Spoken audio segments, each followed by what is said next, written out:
Mheshimiwa Mwenyekiti, nashukuru kwa kunipa nafasi nami niungane na wachangiaji waliokwisha kutangulia kuchangia hotuba ya Mheshimiwa Waziri Mkuu. Awali ya yote nimshukuru Mwenyezi Mungu mwingi wa rehema ambaye amekuwa akiturehemu sote kwa kutujalia afya njema, lakini zaidi kuniwezesha kusimama hapa kuwawakilisha wananchi wa jimbo la Babati mjini. Mheshimiwa Mwenyekiti, nitumie nafasi hii kutoa pole za dhati kwa ndugu zangu wa jimbo la Babati mjini, hususani kata mbili ambazo wamefiwa na wapendwa wao, kata ya Bagara na kata ya Maisaka, ambapo jana asubuhi mwanafunzi wa kidato cha kwanza alipata ajali na akapoteza maisha, na mwenzake mmoja yuko hospitali yetu ya rufaa anaendelea na matibabu kwa kuvunjika mguu. Lakini nitumie nafasi hii pia kutoa pole kwa familia moja ya kada mashuhuri wa Chama cha Mapinduzi ambaye pia amekuwa akituvisha sare za chama katika ofisi yetu ya CCM Babati mjini, na mjumbe wa baraza la umoja wa wazazi wa CCM wilaya Babati mjini. Mheshimiwa Mwenyekiti, nitumie nafasi hii kumpongeza Daktari Samia Suluhu Hassan kwa jitihada zake za dhati kabisa za kuwaletea Watanzania maendeleo. Sisi watu wa jimbo la Babati mjini tunamshukuru kwa namna ambavyo alituletea fedha nyingi za maendeleo katika maeneo yetu.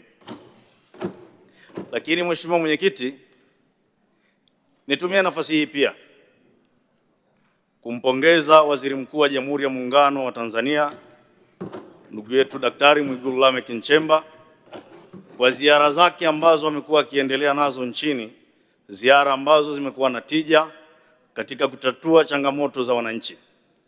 Binafsi namshukuru ziara yake katika jimbo la Babati mjini, baadhi ya changamoto zilizokuwepo ametusaidia zimeweza kupata utatuzi, hususan katika swala la ardhi ambapo Mheshimiwa mkuu wetu wa mkoa Queen Cuthbert Sendiga aliunda timu ya kushughulikia changamoto hiyo, na changamoto hiyo imeendelea kutatuliwa na tunaamini tutapokea ripoti mapema ya utatuzi wa changamoto hiyo na nini itakuwa njia ya kutatua mgogoro huo moja kwa moja.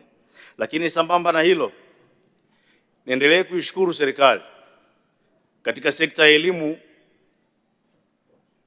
Sisi watu wa Babati mjini tunaishukuru serikali kwanza kwa mitaala bora ambayo inakwenda kumwandaa mwanafunzi wa Kitanzania pindi amalizapo masomo kwenda kujiajiri.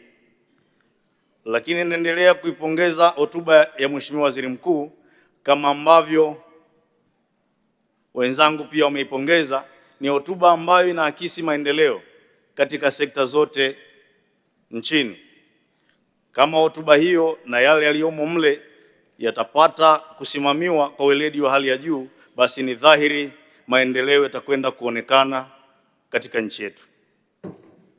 Mheshimiwa Mwenyekiti, pamoja na maboresho ya mitaala, tunapoelekea 2028 kutakuwa na ongezeko kubwa la wanafunzi. Sisi watu wa Babati mjini tunatazamia kuwa na ongezeko la wanafunzi 1064. Tutakuwa tuna uhitaji wa madarasa 98. Lakini hiyo kama itoshi, tuna shule ambazo zimezidiwa. Kwa mfano shule ya sekondari ya Komoto iliyopo kata ya Bagara ni shule ambayo kwa kweli imezidiwa kutokana na population kubwa katika kata hiyo, lakini mji wetu pia unakuwa kwa kasi. Hivyo tutakuwa tuna uhitaji pia wa shule nyingine ya kuisapoti shule hiyo, na tuna eneo tayari. Tunaendelea kuiomba serikali katika bajeti hii ya awamu hii katika yale maeneo ambayo tunahitaji mabweni katika shule zetu, basi tuweze kupatiwa mabweni. Lakini sambamba na hilo, tuna shule mbili ambazo tunatamani watu wa Babati kuona zinaenda kutoa advance level. Shule ya FT Sumai ina eneo la kutosha, lakini shule ya sekondari ya Wangwarai tunatamani pia na yenyewe iweze kutoa watoto wa kidato cha 5 na cha 6. Lakini sambamba na hilo, nitumie nafasi hii kuishukuru serikali. Tunatambua jitihada kubwa zimefanyika katika kulipa wakandarasi. Kwa hiyo ninaamini changamoto tulizonazo upande wa TARURA za uhitaji wa fedha, katika bajeti hii tutakwenda kupata suluhisho. Sisi watu wa Babati tulikuwa tunapokea bilioni 1.8, tunaishukuru serikali, lakini tumeongezewa imefika bilioni 2.5, tunaishukuru serikali. Lakini pamoja na hivyo, mji wa Babati ni mji ambao unakuwa kwa kasi, ndio makao makuu ya mkoa wa Manyara. Hapa nyuma barabara nyingi zimevurugika kutokana na hali ya mvua. Hivyo tunaomba ikipendeza tuweze kuongezewa fedha hizi ziweze kudabu ili tuweze kutatua changamoto hizo, lakini tuendelee kuboresha barabara ambazo zipo katika maeneo yetu. Lakini katika fedha za maendeleo tunaomba pia tukumbukwe kupata fedha hizo ili tuweze kuifungua barabara kutoka stendi mpya kuelekea chuo cha uhasibu ambapo ni kampasi mpya ya chuo cha uhasibu cha Arusha katika eneo la Wang'are. Nitumie nafasi hii pia kuishukuru serikali katika sekta ya afya.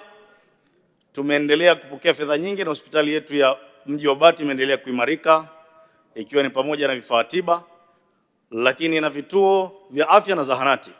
Tunashukuru serikali kwa kututengea bilioni 1 na milioni 80 kwa ajili ya kituo cha afya cha Nangara, kituo cha afya zahanati ya Singe ambayo tunatazamia kwenda kupanda kuwa kituo cha afya, lakini na hospitali ya mji.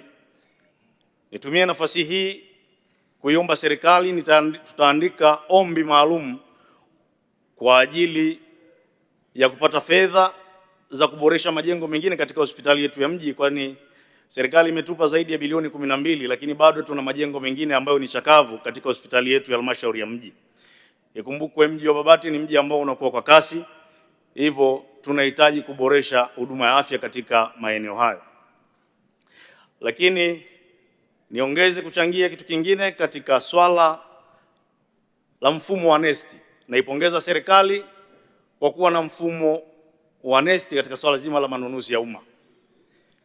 Lengo la serikali ni kuweka uwazi, kuweka usawa katika competition ya tenda, lakini ili pia fursa zilizopo wananchi wote waweze kuzipata au kushiriki.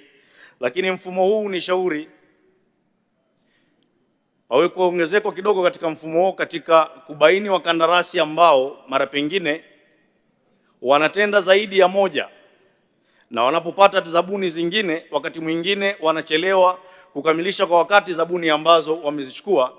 Wakati mwingine wanaweza kuchukua fedha za zabuni mpya aliyopata akapeleka kwenda kukamilisha zabuni nyingine ili apate certificate itakayopelekea fedha hizo apatapo kwenda kumalizia tena mradi mwingine.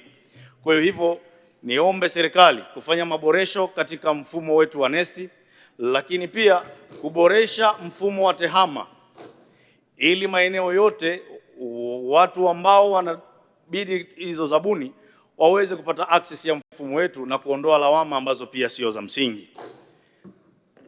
Lingine ambalo ninachangia ni katika swala zima la force account. Mheshimiwa, muda wako umekwisha, kwa hiyo usichangie lingine. Naomba dakika moja. Katika swala la force account. Force account ni utaratibu mzuri ambao serikali inautumia katika kupunguza gharama kwa kutumia vyanzo vya ndani pia.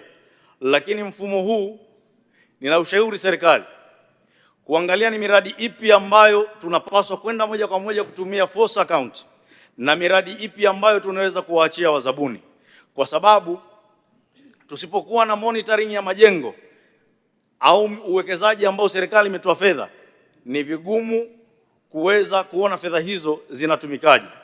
Kwa hiyo ni dhahiri kadri itakavyotupendeza basi tuweze kuwa na mfumo wa kielektronia wenye lengo la kuhimiza au kutoa au kuweka udhibiti wa fedha zote ambazo zinakwenda kwenye ujenzi wa majengo ya serikali.